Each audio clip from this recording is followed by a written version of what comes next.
Alors Cyril, merci de nous recevoir dans cette cave d'élevage de la maison Albert Bichot, dédiée à l'élevage de tous les vins des hospices de Beaune que la maison achète depuis maintenant une bonne quinzaine d'années en tant que premier acheteur. Et là on déguste une des premières cuvées sélectionnées pour le site hospicebeaune.com, le Meursault Charme, la cuvée Albert Griveaux. Que je te sers. Merci. Donc, Meursault Charme, on peut rappeler que c'est un premier cru de Meursault, l'un des plus célèbres peut-être avec les Genevrières, les Perrières, les Port-Ruzeau. Voilà. Donc c'est une cuvée, on a vu un vrai coup de cœur en 2014, au moment de la sélection des vins pour le site. Aujourd'hui, on va dire, voilà, on est à la fin du mois de juin, comment se comporte ce vin? Alors c'est une cuvée effectivement qui est toujours très très noble et assez effectivement régulière au sein des hospices. Il est vrai que sur 2014, on a eu ce coup de cœur notamment parce que on a une belle fraîcheur sur ces 2014. On en a vraiment quelque chose de puissant. Meursault Charme est un terroir de blanc relativement assez puissant, qui peut être aussi gras, et là c'est vraiment bien balancé par cette fraîcheur.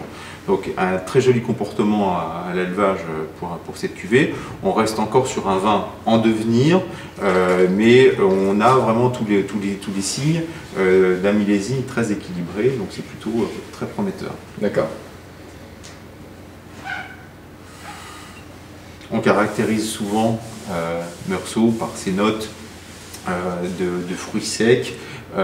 Moi, je pense que c'est d'autant plus intéressant quand ces notes typiques, elles sont mariées avec du fruit très frais, ce qui est le cas ici, et ce qui correspond vraiment à une tendance très équilibrée, où on va avoir cette richesse et également cette fraîcheur, cette jeunesse qui va venir rafraîchir la dégustation.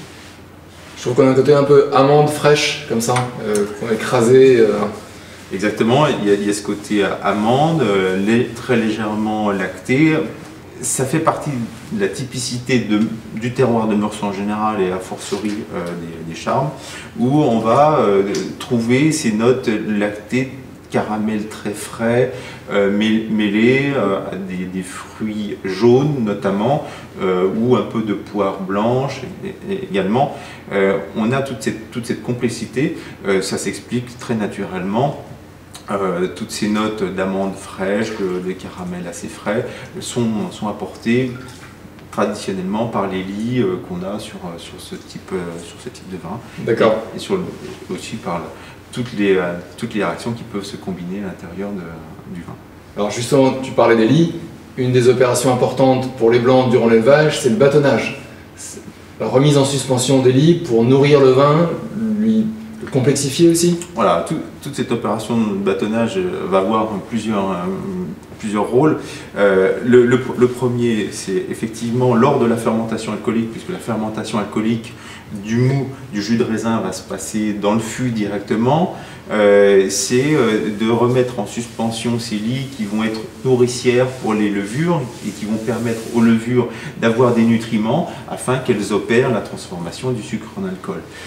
Tous les éléments qui vont enrichir les levures vont permettre aussi aux levures de synthétiser, décomposer, au même titre que les levures vont transformer aussi des tas de composés, de précurseurs aromatiques du mou, du raisin également.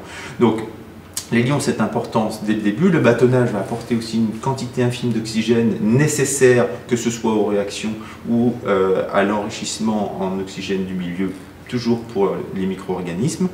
Et puis, une fois que la fermentation alcoolique est terminée, on va poursuivre le bâtonnage, cette fois-ci plutôt dans un optique d'élevage, puisque les levures qui auront opéré cette fermentation alcoolique vont mourir naturellement, vont intégrer aussi ces lits, et le bâtonnage va permettre de les décomposer, et ces levures vont libérer tout ce qu'elles ont synthétisé grâce aux précurseurs aromatiques qui étaient dans le vin.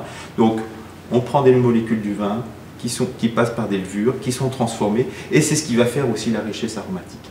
Donc il y a tout un rôle. En plus, dans le vin, s'opère au cours de l'élevage une nouvelle fermentation, qui est une fermentation acide grâce à des bactéries. La fermentation malolactique? La fameuse fermentation malolactique, qui va transformer l'acide malique de la pomme verte qu'on connaît bien en acide lactique. Donc on parlait de choses un petit peu plus amandes, lactées, etc., caramel, frais, etc. Donc ça, c'est aussi toutes ces opérations internes au vin, propres au vin, qui sont complètement naturelles, avec des bactéries naturelles présentes dans le vin, et qui vont s'opérer. Et le fait de bâtonner va permettre aussi aux bactéries d'avoir tous les nutriments nécessaires pour opérer cette fermentation. Et puis après, on espace le bâtonnage. Mais tous ces éléments, tous ces composés, ce qu'on appelle la lyse des levures, hein, et puis après les bactéries, l'enrichissement des bactéries, les lies naturelles, tout ça et qui propre au vin, qui est intrinsèque au vin, qui est une composante originelle du vin, tout ça va se libérer au cours de l'élevage, et c'est ce qui fait la richesse des élevages sur lit. On n'a pas des arômes primaires seuls, mais on a des arômes secondaires et tertiaires qui peuvent se mettre en place dans les vins. C'est ce qui est intéressant pour la complexité. On se fait plaisir avec des vins très frais, très jeunes et très simples. Ici, on va rechercher de la complexité. Il faut que le vin nous raconte quelque chose, et c'est le propre de ces élevages sur lit, notamment sur ces grands vins dont la typicité, dont l'âme même correspond à ce type d'élevage, bien sûr. Je sais que c'est une expression que tu utilises souvent, voilà, l'élevage c'est révéler des vins, c'est-à-dire c'est aussi le savoir-faire de la maison, de savoir quand est-ce qu'il faut faire ces opérations. Parce que tu dis effectivement qu'elles s'espacent au fur et à mesure de l'élevage, mais elles n'ont pas lieu n'importe quand. C'est des dégustations, c'est des comparaisons, c'est la comparaison aussi entre les vins des hospices et les vins de la maison, l'évolution bien sûr de chaque millésime, de chaque pièce, de chaque terroir. Il y a beaucoup d'empirisme, c'est-à-dire qu'il faut connaître le comportement usuel de ces vins au cours de l'élevage, leur capacité à être élevée, leur nécessité, donc les actions qu'on se doit de mener tout en restant respectueux du vin. Effectivement, ce suivi empirique passe par la dégustation qui va rythmer les actions comme le bâtonnage par exemple, et aussi de façon plus moderne par l'analyse, puisqu'on va s'appuyer aussi par un suivi chimique des vins qui va nous permettre de corroborer les impressions à la dégustation par des analyses plus fines. Donc tout cet ensemble de paramètres, que ce soit la connaissance historique des crus et de leur comportement, de leurs besoins également, que ce soit les caractéristiques du millésime qui vont nous donner les grandes lignes de conduite par rapport aux équilibres, alcool, acide, etc. Il y a toujours une trame dans un millésime. Et puis le suivi quotidien, qu'il soit organoleptique par la dégustation ou bien analytique en laboratoire. Tous ces éléments vont nous permettre de prendre des décisions, effectivement, dans la vie du vin. Hein. On a la chance chez Albert Bichot d'avoir notre propre laboratoire aussi.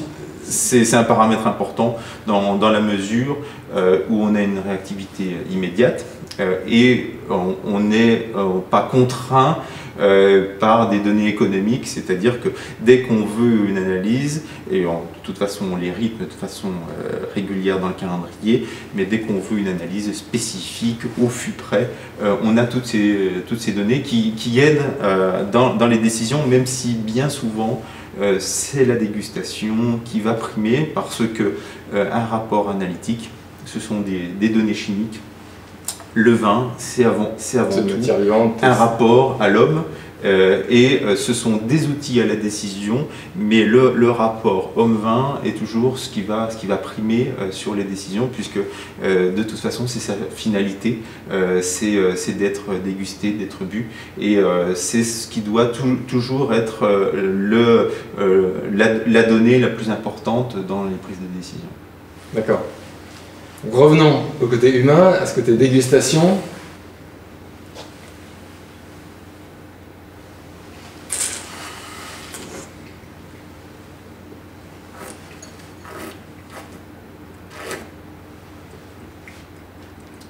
Ce qui est frappant, en général, notamment sur Meursault-Charmes, c'est qu'on a une impression tannique dans ces vins. Il nous est arrivé de parler de chlorophylle pour les vins blancs, cette appellation chlorophyllienne. On a véritablement cette richesse en polyphénol qui va venir interagir avec les gencives.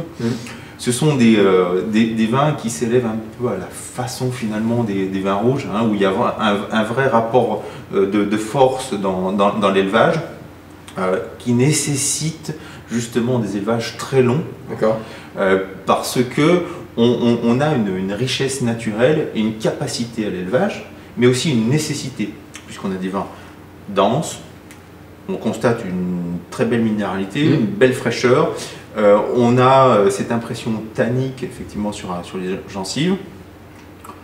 Si on avait du fruit, des fruits secs au nez, on a plutôt de la fleur blanche en bouche, ce qui est assez impressionnant parce qu'on constate la fraîcheur interne du vin. Et tous ces éléments, aujourd'hui, on peut le dire, et fort heureusement, sont encore dissociés parce qu'on est vraiment dans un vin jeune, dans sa jeunesse, et on a tous ces éléments qu'on peut analyser. Si je dis que ces vins s'élèvent très longuement, un peu à l'instar des vins rouges, c'est parce qu'il y a besoin de tout ce temps, du passage d'un peu d'oxygène pour accomplir toutes les réactions nécessaires pour le mariage et l'évolution de ce vin. Donc on va avoir tout un tas de réactions, hein, et puis vraiment la maturation qui se met en place pour arriver au fil du temps à une unité, mais on pressent déjà ce caractère relativement assez massif, bien balancé par la fraîcheur et le côté tendu de la bouche. Super, super intéressant. Donc on va suivre son élevage et puis à très bientôt. Merci.